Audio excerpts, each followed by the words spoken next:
So I thought all week, how can I summarize this graphically or visually?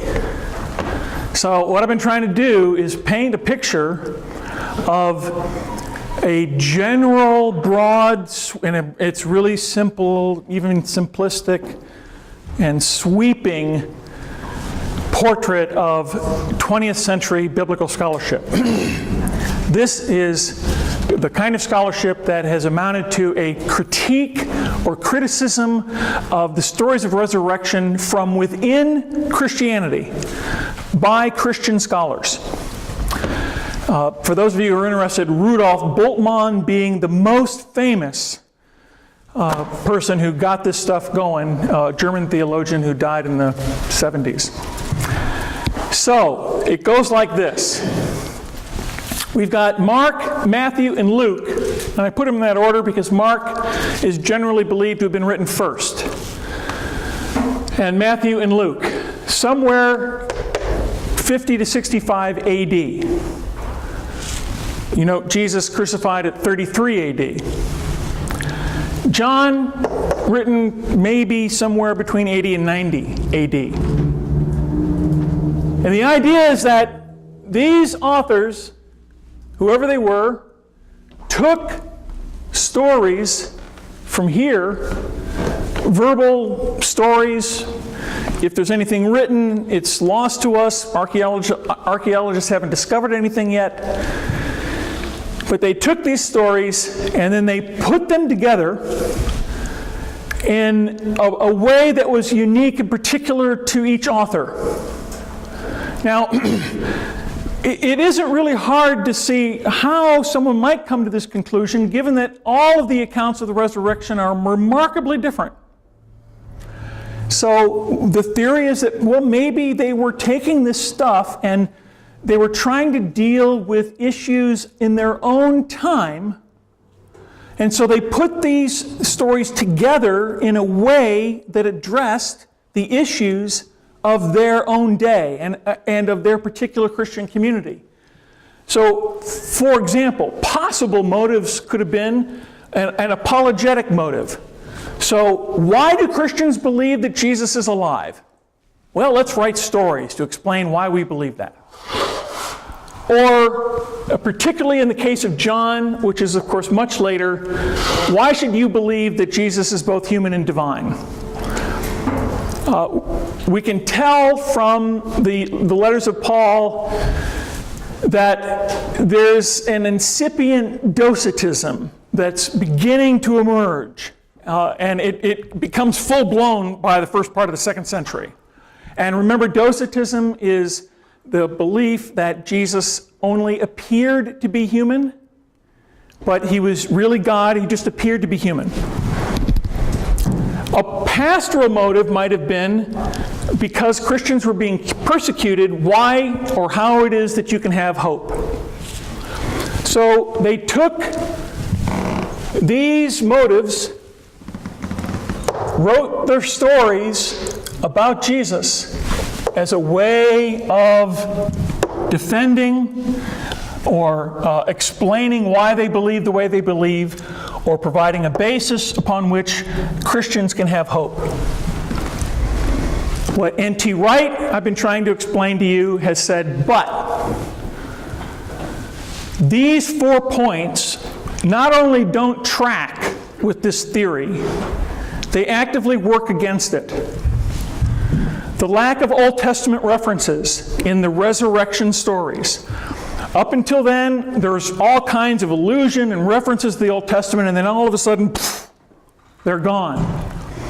Why, if you're trying to be apologetic and you're trying to defend why you believe that Jesus is alive, why wouldn't you defend that point by sprinkling the story with some scriptures from the Old Testament to support your position? Because after all, we know that by this time, Paul and others are saying and writing that Jesus was raised according to the scriptures.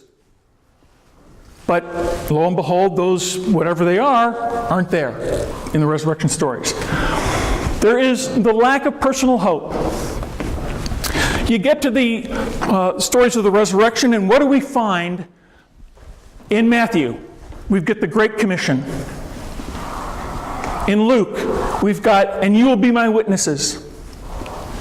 In John, we've got Jesus saying to Peter, feed my lambs. In other words, the message seems to be, Jesus is raised, therefore we have work to do. But where's the stuff about personal hope? How come there isn't anything in there that says, as Paul makes it very clear, how come there's nothing in these stories that say, Jesus Christ has been raised and you will too? I mean, again, after all, Paul's letters, which were written before this time, Paul is constantly making the connection between Jesus' resurrection and our own. There is the resurrected body of Jesus as depicted in the Gospels.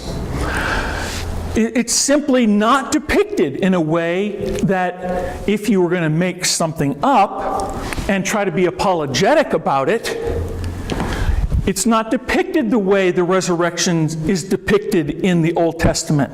And I pointed out Daniel 12 being at the top of the heap of whatever scriptures we could come up with. Daniel 12 has got to be on the first. And there we see the resurrection depicted, by the way, of all people, as people who will shine and be brilliant and become like stars. But Jesus isn't depicted like that at all. And then you've got the women. And again, from an apologetic point of view, if your motive is to manufacture stories, why would you do this? Why would you do this? It doesn't make any sense. Unless the reason all of these things are the way they are is that, well, because that's the way it was. Maybe we don't have, maybe the women aren't removed because the gospel writers know that all of the Christians who are going to read it already know the women were there. So why would you take them out? Maybe they're written the way they are because all Christians have already up to this point believed that something extraordinary happened to Jesus. That's the now this doesn't prove that Jesus was raised from the dead, but it pokes a humongous hole into this 20th century scholarship, and I mean it's a big hole, and it raises all kinds of questions. At the very least, it puts us right back to ground zero of having to answer the question, what happened? The explanations that we have up to this point don't fit the evidence that we have. Okay? No? All right, I can't do any better than that. I mean, I've tried. That's my best attempt to try to explain what 20th century scholarship has basically been doing. Sort of manufacturing these stories for various reasons. So, let me review the possible historical options where we are at this point based on all of this. Option 1. This is based on the 20th century scholarship. Easter stories are very late and the result of later Christians trying to defend their beliefs from perhaps Docetism. That would be in the case of John, which is quite late. Maybe Luke too, I'm not quite sure. Or to defend why we believe that Jesus rose from the dead. And let's try to imagine where this would lead us if we follow this through. We would have to say that Matthew, Luke, and John, and I didn't include Mark here because remember that Mark doesn't have resurrection appearances. He just has the empty tomb. We could say that Matthew, Luke, and John have acquired from Paul or other Christian writers a particular theory or theology of resurrected humanity. 1 Corinthians 15. best image we've got in the New Testament of a thought-out theology of resurrection for us, based on Jesus. Human bodies that are somehow transformed so that they're puzzlingly the same but different. N.T. Wright describes this as a transphysicality. It would represent a theological view of new humanity for which Jewish belief in the resurrection might have prepared them for it somewhat, provides grounds for it somewhat, but ultimately the theory, this theology of the resurrection goes beyond anything we find in Jewish Scripture. I mean, they really stand without historical precedent. I'm talking about Paul's conclusions. Well, we then have to say that Matthew, Luke, and John turned this transphysicality described by Paul, and perhaps others, into three very different stories about Jesus.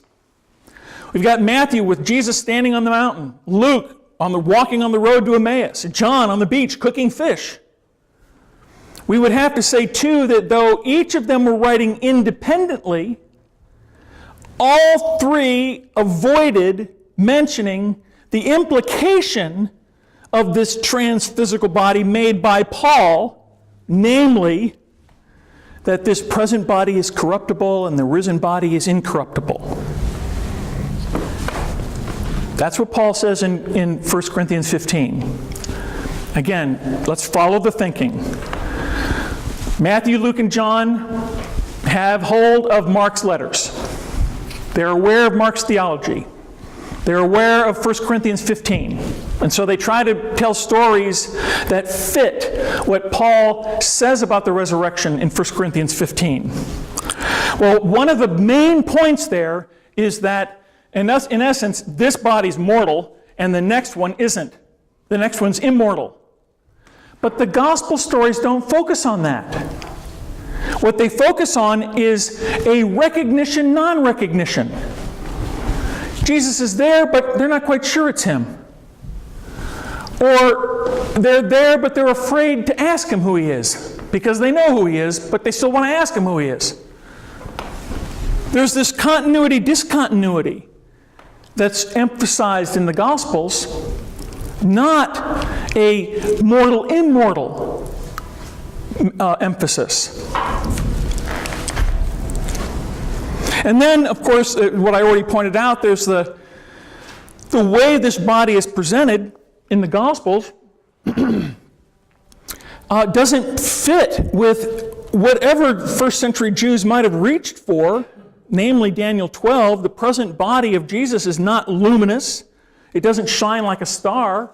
I mean, the transfiguration does, but that's not a resurrection story. Which brings us back to say more about the absence of references to Old Testament Scripture.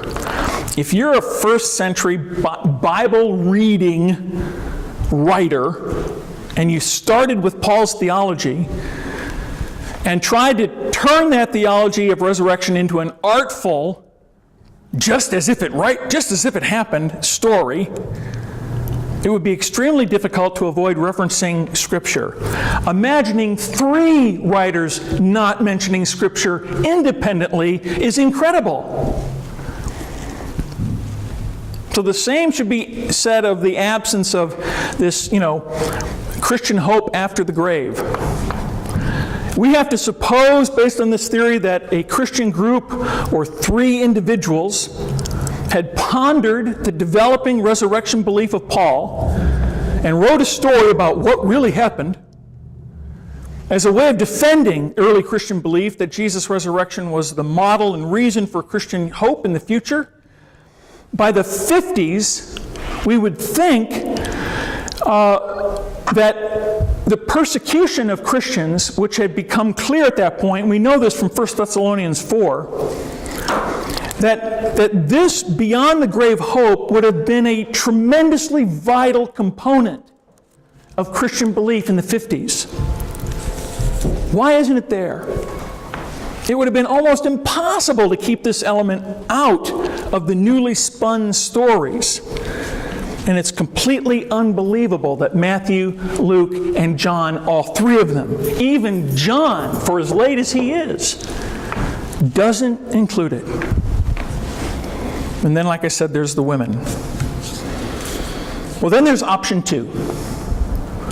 Suppose that by Paul's day, all the early Christians believed that something strange had happened to Jesus, that he had risen bodily, that it was somehow different.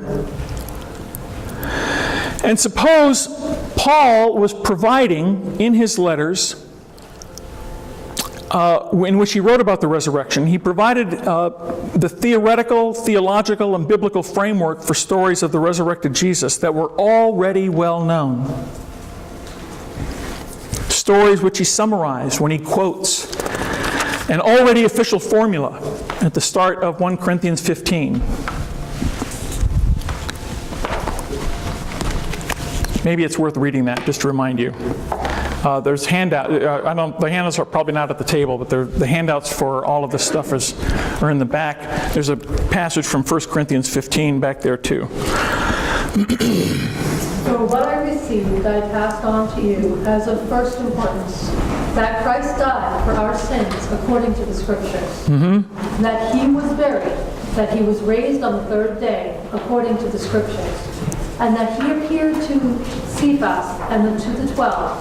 After that, he appeared to more than 500 of the brothers and sisters at the same time, most of whom are still living, though some have fallen asleep. Then he appeared to James, then to all the apostles, and last of all, he appeared to me also, as to one abnormally born. That's it. So, supposing that we've got this already official formula, that we've already got stories about the resurrected Jesus floating around, and that Matthew, Luke, and John, although they're written after Paul's letters, are what they are, not because they were late or that they're some wholesale invention of what Christians thought ought to have happened, but they are written the way they're written precisely because they're not what people may have wanted them to be, like the Docetists.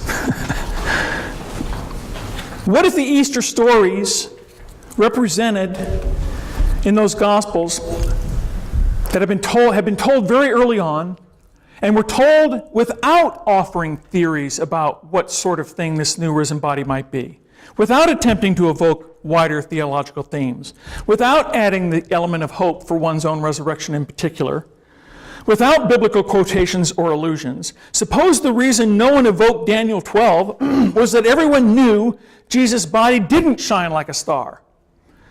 Suppose that the wider reason no one evoked the Old Testament in the Easter stories was that there was no immediately apparent point of connection between Jesus' resurrection and the Jewish scriptures.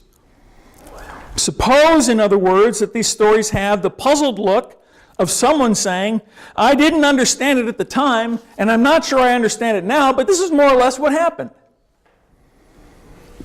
The very strong historical probability, now I'm quoting N.T. Wright, the very strong historical probability is that when Matthew, Luke, and John describe the risen Christ, they are writing down very early oral tradition representing 3 different ways in which the original stories were told. These stories have received only minimal editorializing for the very good reason that the stories, as earth-shattering as earth-shattering as these, as community-forming as these, once told, are not easily modified. Now let me repeat that. In other words, let me rephrase that. So what he's saying is that these stories are being told, and they're being told, and they're being told, and they're being told. And by the time we get to the 50s, we've got a Christian church, for crying out loud, okay, that has been formed on the basis of these stories. Well, you don't then go rewrite the story. Because the people who were formed from those stories are going to go, hello? What are you doing? Seems pretty historically plausible. Doesn't prove it. but it pokes big holes in it.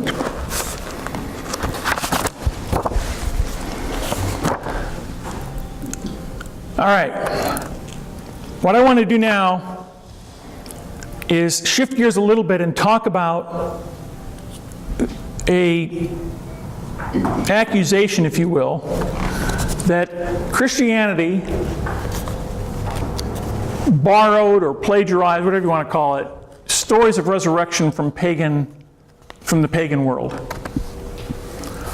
And I'm not prepared to go into this completely. I'm prepared to do what N.T. Wright, how he went into this, but I was on the internet the other day, and I found, you get this stuff every once in a while where 5 amazing stories about Jesus in the Bible, that kind of thing.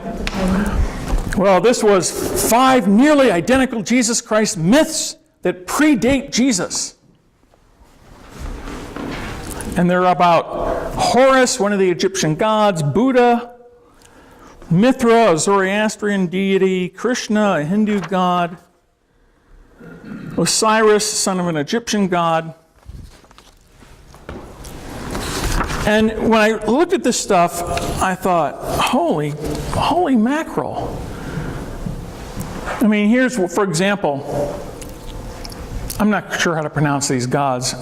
Horus. Horus had 12 disciples, born a virgin in a cave. His birth was announced by a star. 3 wise men show up. He was baptized when he was 30. He rose a guy from the dead and walked on water. He was crucified, buried like Jesus in a tomb, and resurrected.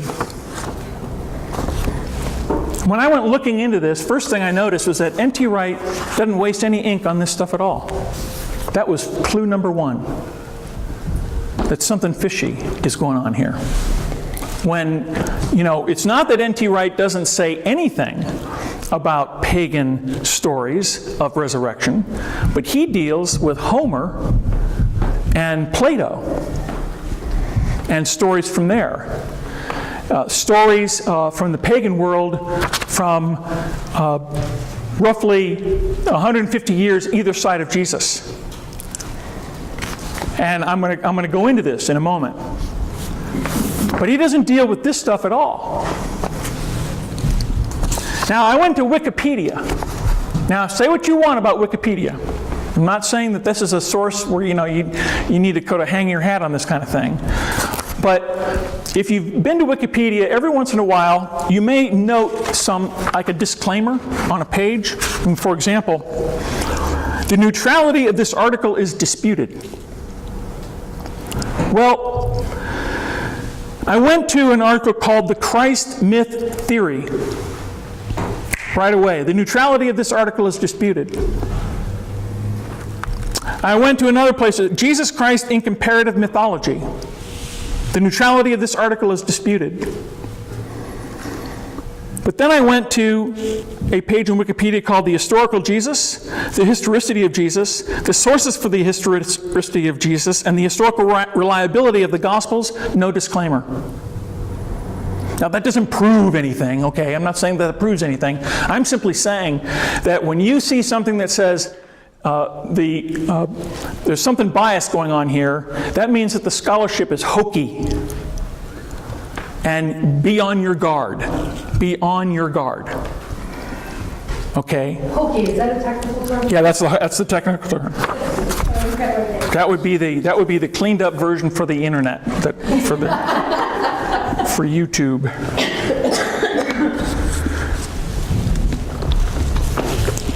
Now, let me just say by way of digression that what I want to do with this information is I want to put it together in some kind of teaching that I want to give to our high schoolers. And I want to start making it a routine kind of thing, because this is exactly the kind of thing that people who graduate from high school and go wherever, I mean, they don't necessarily have to go to college, but they can go to college, they just go out into the world, and suddenly they run into people who say this. And they are not equipped at all to deal with it. And when you look at it, you're going, oh, wow, that does raise questions. Mithra had 12 companions or disciples. had a virginal birth on December 25th. I'm glad you laughed at that.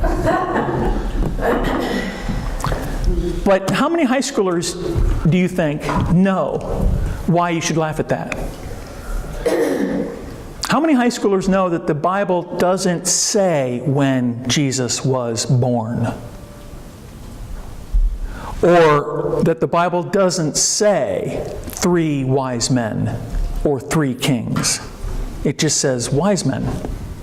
It's from the hymn that we get, "We 3 kings of Orient are."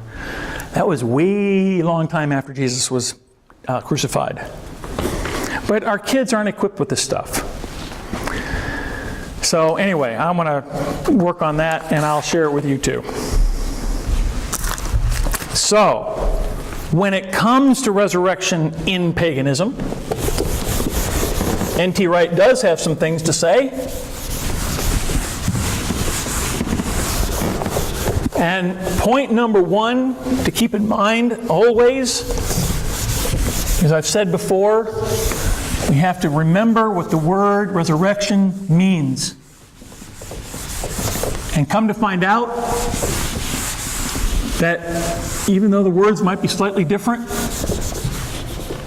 it meant the same thing in paganism as it did in Judaism. It means physical life after death in this world. So, from Homer,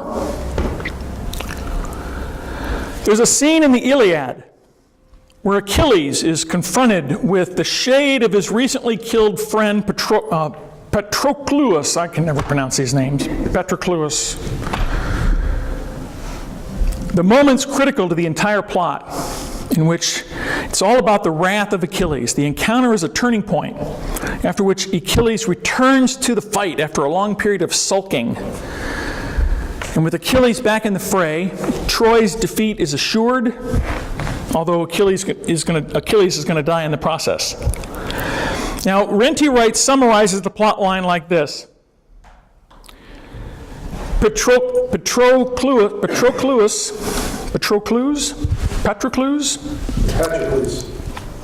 It's L-U-S. I think it's Patroclus. Patroclus, whom Achilles has sent into battle, is killed by Euphorbus and Hector. There's a struggle over his corpse, which is eventually recovered and brought back to the Greek camp. Achilles and his comrades wash the body, but do not bury it. Instead, for several books of the poem, Achilles goes off to fight, driven by his frantic grief, and finally he kills Hector, and only then does he return to the mourning of his friend. Achilles speaks to the dead man, now resident in Hades, telling him of his vengeance and makes preparation for the funeral. But that night, he falls asleep. And from the Iliad, this is what Homer writes. There came to him the spirit of hapless Patroclus. In all things, like his very self, in stature, in fair eyes, and in voice, and in like raiment. He stood above Achilles' head and spoke to him, saying, "Thou sleepest, and hast forgotten me, Achilles. Not in my life wast thou mindful of me, but now in my death. Bury me with all speed, then I can pass within the gates of Hades. Afar do the spirits keep me aloof, the phantoms of men that are done with toils, neither suffer they me to join myself to them beyond the river, but vainly I wander through the wide gated house of Hades. And me, thy hand, I pitifully entreat thee, never more again shall I back out from Hades." In response, Achilles reaches out to embrace his friend, but in vain. It vanishes like a wisp of smoke.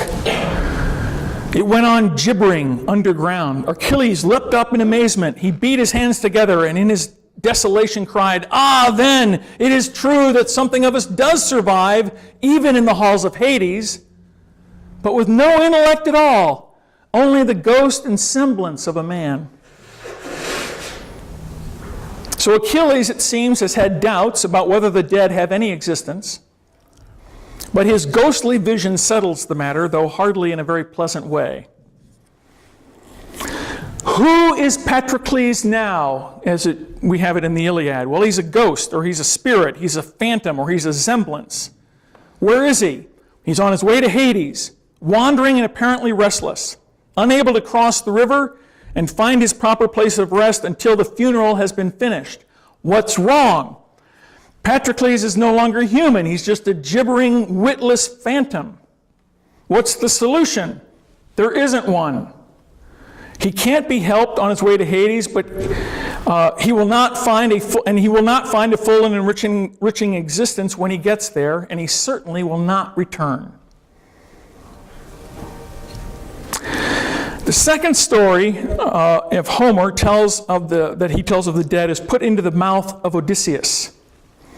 I'm not going to go into this one in detail, it's too long, but I can summarize it for you with the same kind of questions. From the perspective of Odysseus, who are the dead? For Homer and subsequent generations who read him, they are shades, they are ghosts, they are phantoms. They are in no way fully human beings, though they may look like them. Their appearance is deceptive, since one cannot grasp them physically. Where are they? They're in Hades. What is wrong? They're sorry to be where they are, and they're sorry about much of what happened in their previous human existence. They are sad at their present subhuman state. In some cases, they are tormented and punished for particularly heinous crimes. For some, such as Hercules, they have a shadowy alter ego in some better place, but for most, Hades holds no comforts, just a profound sense of loss. And this sense of gloom, of a place that is at best dreary and monotonous, or at worst of terror, is reinforced throughout both ancient literature and what we know from inscriptions, artifacts, reported customs, and the attitudes and beliefs of ordinary non-literate people. We should take note of something else. When Homer lived is unclear. The estimates are about 1100 BC to 850 BC. Plato died around 348 BC. The point here is that before Plato elevated the nature of the soul, it was never seen as a glorious, immortal being who would enjoy life away from the body. Let me just remind you about what I just said. Plato, not from Christianity, not from Judaism, is where we get the idea that when you die, you go to heaven. That you have within you a spirit that is released upon death and returns to some, non-physical place. And what the scriptures tell us is that whatever else heaven is, it is a place where physical beings are perfectly at home. And that's the point of the ascension. Jesus is raised bodily not to then just later become a spiritual being. He's raised bodily and ascends bodily into heaven. It's around the 2nd century and later that Christians began to take the word resurrection and use it to mean something else, to mean something like going to heaven when you die. So before Plato, we have Homer, where you do have this idea of a soul that is released at death, but there really isn't anything good about this. Nothing good at all. It's not something to look forward to. So when we turn to Plato, we enter more familiar ground. For Plato, we can ask the same questions. Who were the dead? Well, they were souls who had been released from their temporary embodiment. Where are they? Well, they're in Hades, but it's a very different place, far more pleasant than in Homer's version. What's wrong? Well, nothing's wrong, because it's a far better place and condition for the dead to be. Wicked souls were being punished, but although it's unpleasant for them, that's a good thing because it meant justice was triumphing. And there's no further solution necessary. And as far as Plato is concerned, the physical life is something to escape. It's an evil, wicked thing. The material world is an evil, wicked thing. We should try to escape it anyway. In neither Homer or Plato do we find any suggestion that resurrection, that is, the return of bodily life from the dead, was either desirable or possible. By the time we arrive in the first century, we have one author, Epictetus, E-P-I-C-T-E-T-U-S, emerges as, gives us a window in what, the average person on the street, the average pagan on the street might have believed. He drew from Homer and Plato and Socrates, and he insisted that death was irrelevant. People should learn not to be troubled by death. And his motives weren't completely philosophical. He wanted to liberate people from the fear of tyrants with their sharp swords and threats. The terrors of death, he said, were just a sham, frightening us the way children are scared of a menacing, person with a mask. Death is simply the separation of the soul and body, with the physical matter returning to the dust from where it came.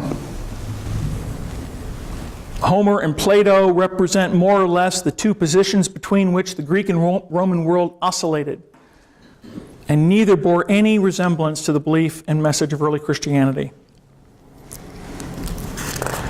There may have been stories of resurrection, but in the world of the Greek world and the Roman world, everyone knew they were stories. They were stories that were myths. And no one reading a myth of a God coming back to life ever thought that it really happened. And they certainly did not expect or hope for it to happen to them. Because after all, no one rises from the dead. Resurrection was simply not an option in the pagan world. In the pagan world, the road to the underworld ran one way. So Homer and Plato, we might say, are the Greek or the pagan world's Bible of Jesus' day. The funeral practices, the memorial feasts, the stories that were told in plays and legends, the symbols that are found on graves and amulets and gravestones, it paints a picture where we can see that there's a good deal of variety about the road to Hades and what one might find there. But as with all one-way streets, there's bound to be someone who tries to drive in the opposite direction, that is, come back to life. And there's just a couple stories in which there is if you will, a resurrection. But in the nearly 1,000-year period that I'm talking about, from Homer and Plato and on, it's happened once or twice in stories, depending on how you interpret the way it's written. But the road was well policed. The would-be traffic violators were turned back or punished.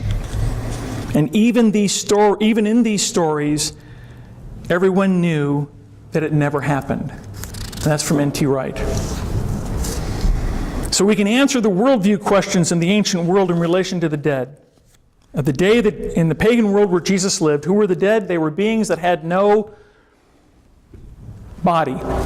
They had once been embodied, but now they were shades or souls or phantoms. Where are they? They're in Hades.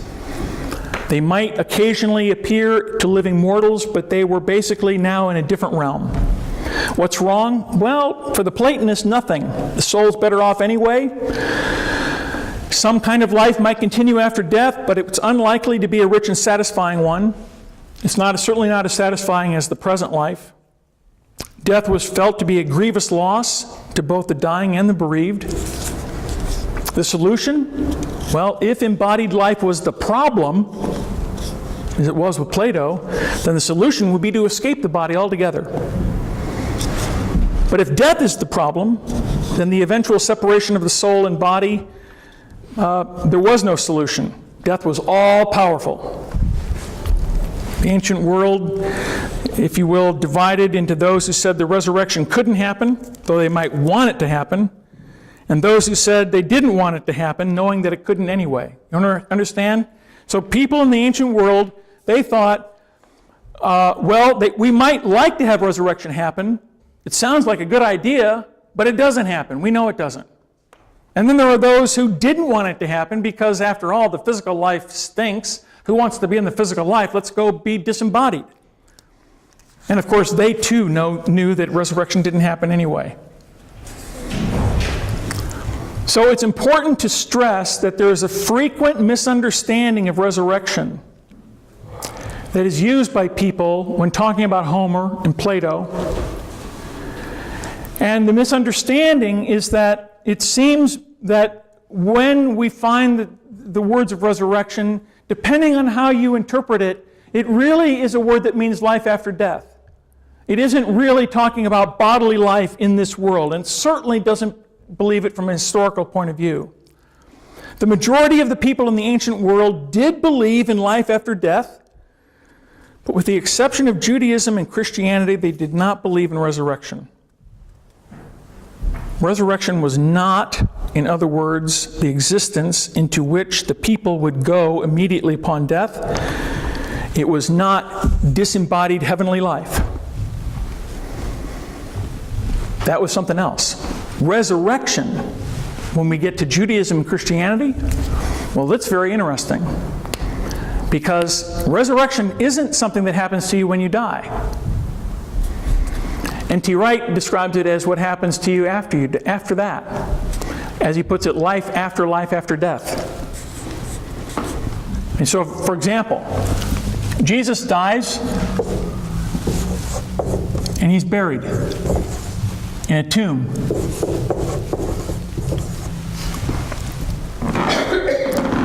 Women go to take spices, right? Because they want to, the tombs, you never just buried one person in a tomb. I mean, they're expensive. Even Joseph of Arimathea wasn't going to just have one person buried in that tomb. So to help make it a little less unpleasant for people who are going to go in there later to bury somebody else, they would go in and they put these spices on to try to keep things smelling okay. But what Jews did is they let the body rot. And, it could take a different amount of time. It could take as little as 6 months, I suppose, or it could take a year. But eventually, all you get are bones. The bones are then removed from the tomb and placed in an ossuary, or what we would call today a casket. And then it is buried in the ground.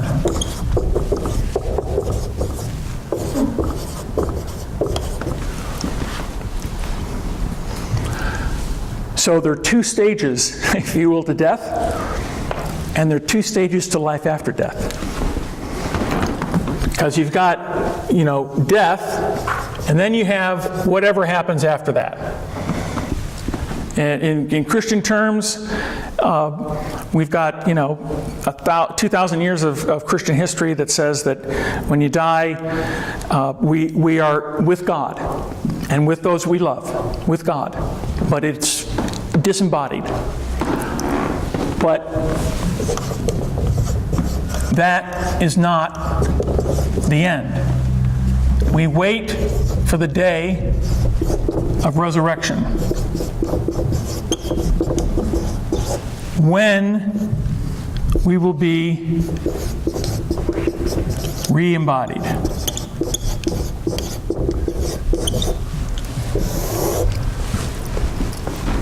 And that's why if you go visit an old grave, next time you're in Boston, you might want to go look around at gravestones and see if you can find one that says "Rest in Peace." We don't say that anymore. But the reason we had graves that said "Rest in Peace" was because of this. That we're resting until this day. This day hasn't come yet. So we rest. Wait for it to come. And when it does, resurrection. Until then, We're waiting it out. Now, Christians never feared this. This isn't something to be afraid of. I mean, whatever this life is like, we're with God. We're under God's protection. I think that there's certainly plenty of evidence that Christians throughout history have thought that this is there's consciousness, that there's awareness. We're aware of the people that we loved. Not exactly sure what we're doing in that period of time. But what is promised is that when this day happens, we're going to have new work to do. Because God's the creator, and we're going to be participating in God's new creation and working with Him in that new creation. And this belief in resurrection does have its roots in the Old Testament, in Daniel 12, for example, a hope for a day of resurrection. But it was never something for one person in the middle of history. When people try to argue that the concept of resurrection is coming from other places like Egyptian religions or wherever, it's important to keep in mind that, let's take Egypt for example. The Hebrews, this is who they were before they were constituted as God's people and became Israel. The Hebrew people were in Egypt because Joseph was able to bring them there. This is the book of Genesis. Joseph was able to bring them there after a famine.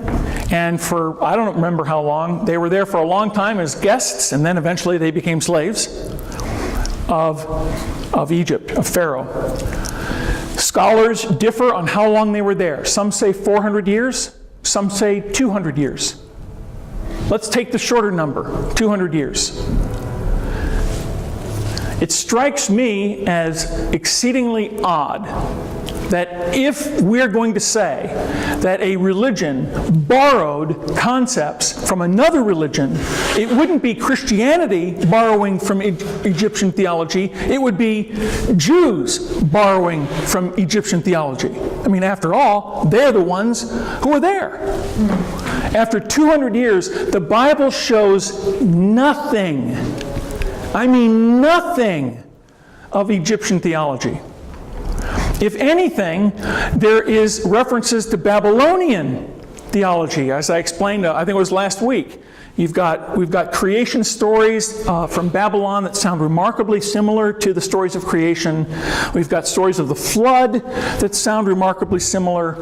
But it's clear that when whoever wrote Genesis wrote it, they were writing it in such a way as to say, well, this may be what the rest of the world says. Let me tell you what it really means. Let me tell you about the one creator God.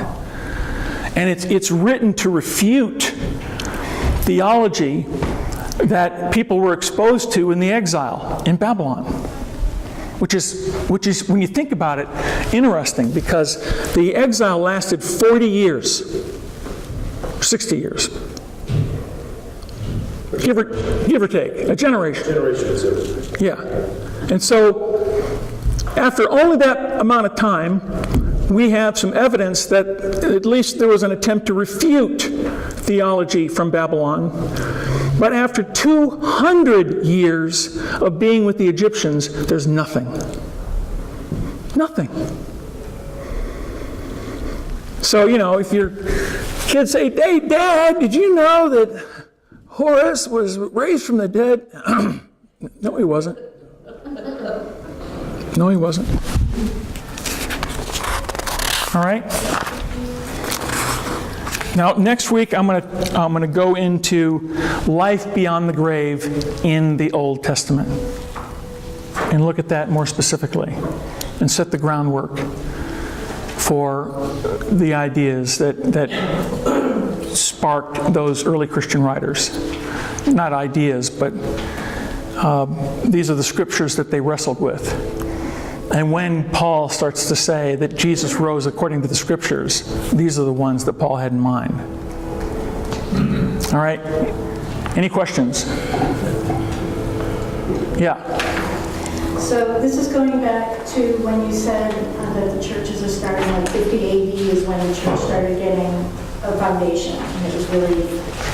Yeah, I mean, by the time the Gospels are written, 50 to 65 AD, there's a church. I mean, we've got Paul and his letters written in the early 40s to the church in Corinth, to the church in Ephesus. There's already a church, a decade and a half after Jesus dies. By the 50s and 60s, that church is even more solid. Historically, when a church is founded, oftentimes it's founded in response to the previous beliefs, and it vilifies and demonizes the previous beliefs to become its own entity, and that's still happening easily today. And Protestant and Catholic, when the Protestant church was created, it kind of pushed and vilified the Catholic, especially leadership.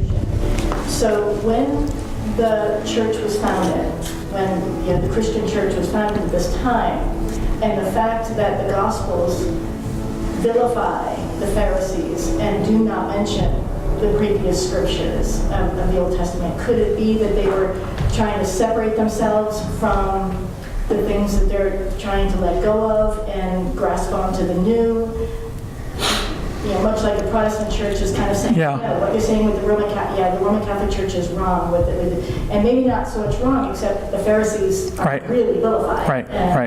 And maybe could that be any reason? Well, the 20th century scholarship that we're talking about would say to some of that, yes, some of the vilification of the Pharisees and whatnot that we find in the Gospels might be a kind of apologetic or defense or in opposition to Judaism. But then, again, when we get to the resurrection stories, all that's gone. So now, personally, I think that there's a mixture of both. I mean, we need to keep in mind that Matthew, Mark, and Luke did have reasons for writing. I mean, they did. And we need to be careful not to apply to them standards for history that didn't exist. They just didn't exist. So, I mean, let's take John. John is obviously theological. I mean, right out of the starting gate. In the beginning was the Word, and the Word was flesh. Now, that makes sense given he's writing in near the end of the first century. But that doesn't mean that John is making something up. It means that he is adding theological implications or interpretations to the events of Jesus Christ. Now, from an historian point of view, would we say today that if you're going to write history, is that the way you do it? No. But in the first century, sure. Happened all the time. Matthew, I'm not going to do this off the top of my head, but Matthew and Luke had people in mind that they're writing to. And I think, though, that what they're doing is not so much vilifying as much as they are trying to tell the life of Jesus in a way that the people that they want to reach are going to hear. For our purposes, when we talk about the resurrection story, Easter stories, the big question then is, why does this stuff disappear? I mean, it's one thing to say that the other parts of Jesus' life might have been taken by these writers and used in such a way to make a point that they wanted to make. But the core of Christianity isn't that Jesus walked on the water, or that he fed 5,000 people, or even that he healed the sick or raised the dead. That's not at the heart and soul, that is not ground zero of Christianity. Ground zero is the resurrection. And so we can go on and on and on about whether Matthew, Mark, Luke, and John had ulterior motives when they told the story of Jesus. But when we get to the resurrection, all of those theories go poof. And what are we to make of that? unless maybe there is something at ground zero of Christianity. And that's my point. That's my contention and N.T. Wright's contention. I got to stop.